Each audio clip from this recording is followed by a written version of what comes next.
এই বর্ষার দুপুরে যদি ধোঁয়া ওঠা গরম ভাতের সাথে লেবু কাঁচা লঙ্কা আর তার সাথে যদি কই মাছের গরম গরম ঝোল পাওয়া যায়, সেটা খেতে কিন্তু মন্দ লাগে না।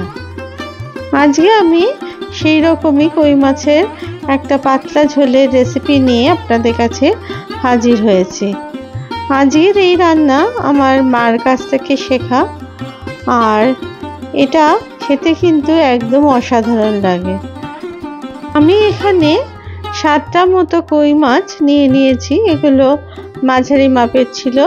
তারপরে 1 চামচ হলুদ, 1 চামচ লঙ্কার গুঁড়ো, 1 চামচ নুন আর 2 চামচ সর্ষের তেল দিয়ে মাছটাকে ভালো করে মাখিয়ে ম্যারিনেশনের জন্য মিনিট 15 রেখে দিলাম। এবার একটা বাটির মধ্যে 2টো তেজপাতা, 2টো শুকনো লঙ্কা, 1 চামচ গোটা জিরে, 1/2 চামচ কালো জিরে আর 1 ইঞ্চ মতো আদা জলের মধ্যে ভিজিয়ে রাখলাম। অন্যদিকে ঝোল বানানোর জন্য 2টো টমেটো লম্বা লম্বা করে কেটে আর কয়েকটা কাঁচা লঙ্কা সেগুলো চিড়ে আর একটা আলু সেটাকেও লম্বা টুকরো করে কেটে নিয়েছি। একটা ফ্রাইং প্যানে আমি 100 মিলিলিটার মতো সর্ষের তেল দিয়ে তেলটা গরম হলে তার মধ্যে দিয়ে দিলাম আমি কই মাছের টুকরোগুলোকে। কই মাছগুলোকে ভালো করে লাল করে ভেজে নিতে হবে। আর এই সময় কিন্তু গ্যাসের আঁচ মাঝারি থেকে হাই ফ্লেমেই রাখবেন, লো করবেন না, তাতে মাছগুলো নরম হয়ে যাওয়ার সম্ভাবনা থাকবে। তবে খুব বেশি কড়া করে ভাজবার দরকার নেই, সেক্ষেত্রে মাছগুলো কিন্তু শক্ত হয়ে যাওয়ার সম্ভাবনা থাকবে। তাই একটু লালচে রং ধরলেই মাছগুলোকে আস্তে আস্তে আপনারা তুলে নেবেন। এরপর আমি অন্য যে মাছগুলো ছিল সেগুলো দিয়ে দিলাম একে একে ফ্রাইং প্যানে। যেহেতু মাছগুলো খুব একটা বড় ছিল না, তাই অনেকগুলো করেই এখানে ধরে গেল। আমি এই মাছগুলো ওই একইভাবে উল্টে পাল্টে ভেজে নিলাম। বর্ষাকাল থেকেই এই কই মাছ প্রচুর পরিমাণে বাজারে পাওয়া যায়, আর এই মাছের ঝোল কিন্তু মুখের স্বাদ একদম বদলে দেয়। এবারেরও মাছগুলো ভাজা হয়ে গেলে আমি এবার তুলে নিলাম মাছগুলোকে। আমি মাছের ঝোল বসানোর জন্য আমি এই বাদবাকি তেলটুকুকে আমি ফেলে না দিয়ে একটা বাটিতে ঢেলে রেখেছি।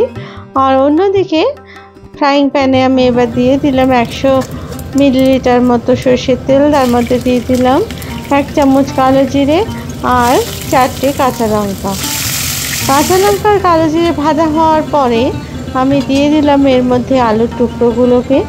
তারপরে একটা ঢাকনা দিয়ে দিলাম, যাতে করে লঙ্কা ফেটে যেন গায়ে না লাগে তার জন্য।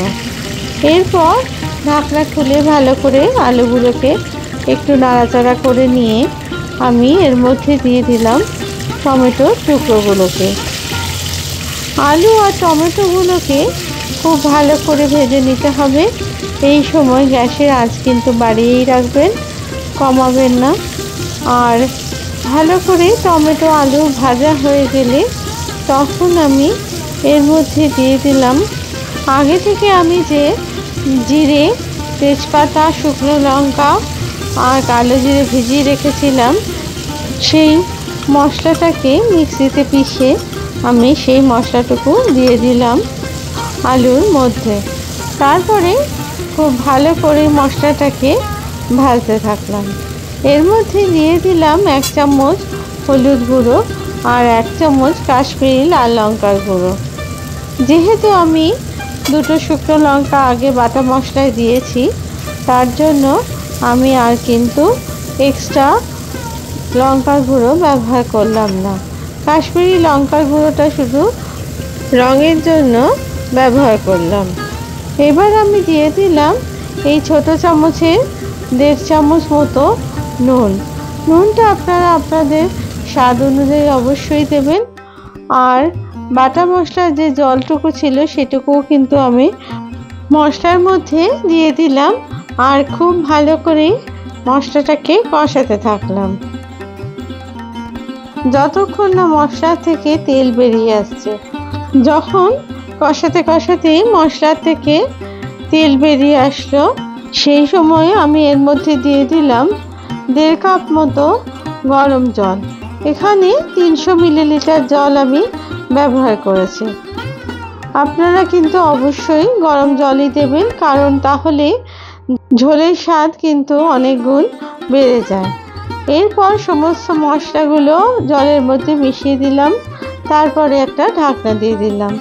যখন ঝোলটা ফুটে উঠলো তখন গ্যাসটাকে কমিয়ে দিয়ে আমি ঢাকনা খুলে দিলাম, আর আস্তে আস্তে মাছের টুকরোগুলো ঝোলের মধ্যে দিয়ে দিতে থাকলাম।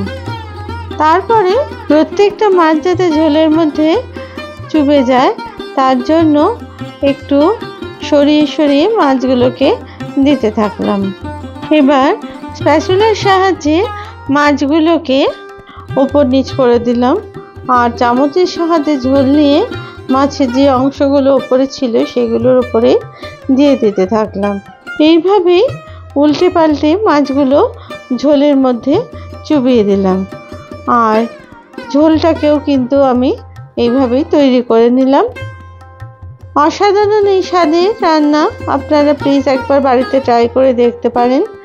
দিয়ে দিলাম ওপর থেকে কয়েকটা চেরা কাঁচা লঙ্কা, আর দিয়ে দিলাম 1/4 চামচ গরম মশলার গুঁড়ো। গরম মশলার গুঁড়ো ভালো করে ওপর নিচ করে ঝোলের মধ্যে মিশিয়ে দিলাম, তারপরে আমি গ্যাসটাকে অফ করে দিলাম। আমার এই কই মাছের ঝোল একদম সম্পূর্ণ তৈরি। আমি এখানে ধনেপাতার ব্যবহার করিনি, তবে আপনারা চাইলে অবশ্যই তা দিতে পারেন। এবার আমি এটাকে সার্ভ করলাম একটা বাটির মধ্যে। যদি আপনাদের এই রেসিপি ভালো লেগে থাকে তাহলে প্লিজ লাইক, শেয়ার আর কমেন্টস করতে ভুলবেন না। আর আমার চ্যানেলে যদি আপনারা নতুন বন্ধু হন তাহলে প্লিজ চ্যানেলটিকে সাবস্ক্রাইব করার অনুরোধ রইল, আর পাশে থাকা বেল আইকনটিকে প্লিজ প্রেস করে দেবেন, যাতে করে পরবর্তীকালে নতুন রেসিপি দিলে সহজেই তা আপনাদের কাছে পৌঁছে যায়। এই কই মাছের ঝোল একদম মুখে স্বাদ বদলে এনে দেবে, আর মুখে অরুচিও কিন্তু দূর করে দেবে। তাই আপনারা এই রান্না একবার বাড়িতে ট্রাই করে দেখতে পারেন, আর কেমন হলো স্বাদে সেটা কিন্তু অবশ্যই আমায় কমেন্টসে জানাবেন। আবার নতুন রেসিপি নিয়ে আপনাদের কাছে হাজির হব। আপনারা সবাই ভালো থাকবেন। ধন্যবাদ।